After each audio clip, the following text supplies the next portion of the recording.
Assalamualaikum warahmatullahi wabarakatuh. Anak-anak, hari ini kita masih PJJ ya, pembelajaran jarak jauh. Kita akan belajar seni budaya. Ya, sebelumnya kita sudah belajar mengenai permainan tradisional egrang ya. Nah, hari ini kita akan belajar permainan lainnya yaitu engklek. Ya, apa itu engklek? Bagaimana cara bermainnya ya?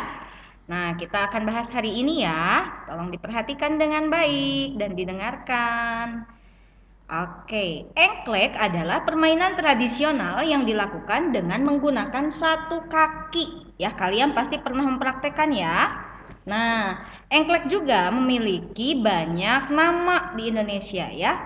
Berbagai daerah itu sebutannya berbeda-beda. Nah, contohnya di Jawa Tengah disebutnya engklek. Kalau di Jakarta disebutnya deprok. Nah, sedangkan di Riau disebutnya setatak.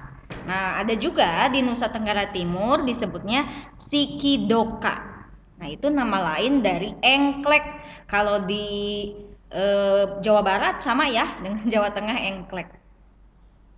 Kemudian, nah ini contoh engkleknya ya. Kalian pasti pernah lihat di sekolah juga ada ya. Bidang seperti ini nih yang bisa dimainin oleh anak-anak ya. Bagaimana sih cara bermain engklek? Kita bahas ya. Cara bermain engklek yaitu pemain hanya perlu melompati bidang datar yang digambar di atas tanah. Nah, kita lihat nih. Ini ada bidang datar yang digambar di atas tanah. Nah, bidang datarnya itu terdiri dari 8 kotak lintasan. 1, 2, 3, 4, 5, 6, 7, 8. Ada 8 lintasan ya. Dan terdapat satu pola busur membentuk gunung di bagian atasnya nih, ada gunungnya. Nah, bagaimana cara bermainnya ya? Pemain sebelum melompat, pemain harus melempar batu ya, sebuah batu, jangan gede-gede batunya ya, yang kecil-kecil aja. Nah, sebuah batu atau disebut juga gacuk. Nah, kalau kalian sudah punya gacuknya, nanti lempar ke bidang ya, ke bidang sesuai aturan.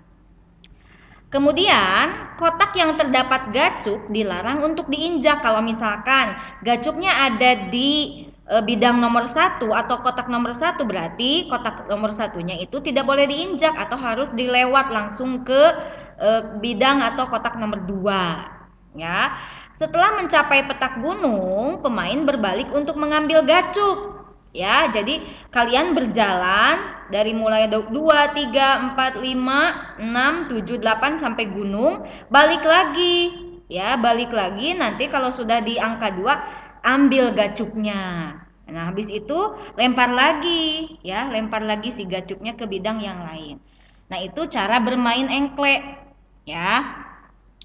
Kemudian, nah, tadi kan permainan tradisional yang sudah kita pelajari ada egrang sama engklek. Nah, permainan tersebut ya, permainan tersebut dijadikan bahan untuk membuat gerakan tari tradisional ya.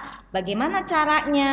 Nah, kalian harus mempelajari dulu ya gerakan pada permainan tradisional yang tadi sudah dilakukan oleh kalian bisa dikembangkan menjadi tarian yang indah. Caranya kalian harus mempelajari dulu permainan tradisionalnya ya, gerakan-gerakan di permainan tradisionalnya. Kemudian, sebelum kalian mengembangkan menjadi gerakan tradisional, ya, mengembangkan jadi gerakan tarian, kalian juga bisa mengkombinasikan ya gerakan di permainan tradisional dengan pola lantai dan juga iringan musik yang sesuai. Apa sih itu pola lantai? Kita pelajari dulu ya. Lantai itu ada banyak ya. Nah, tapi sebelum itu bisa dijelaskan dulu pengertian pola lantai. Pola lantai adalah sebuah barisan, pola atau garis yang dibentuk atau digunakan sebagai cara berjalannya para penari. Nah, macam-macam pola lantai itu ada banyak. Yang pertama ada pola lantai lengkung ke depan. Nah, jadi pola lantai lengkung ke depan itu para penarinya itu membentuk barisan dari depan ke belakang ke depan. Jadi di depannya itu melengkung. Ada juga ada yang melengkung ke belakang. Jadi di belakangnya yang melengkung, kebalikannya dari yang lengkung ke depan.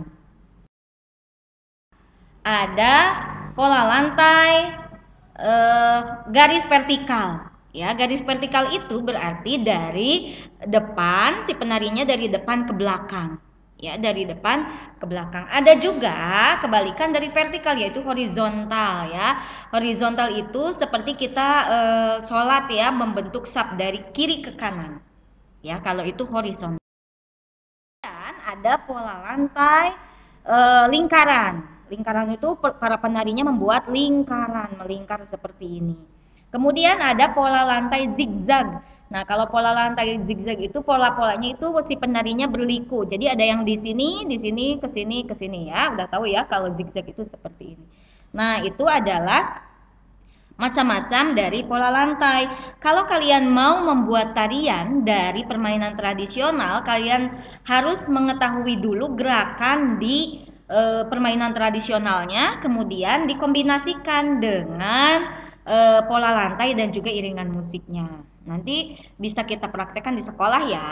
Nah, untuk selanjutnya nanti kerjakan tugas ya yang di LKPD yang sudah Miss Atik bagikan, nanti bisa dikumpulkan di pas masuk dan di pelajaran seni budaya. Mudah-mudahan pembelajaran hari ini bisa dipahami. Terima kasih atas perhatiannya. Tetap semangat belajarnya ya. Wassalamualaikum warahmatullahi wabarakatuh.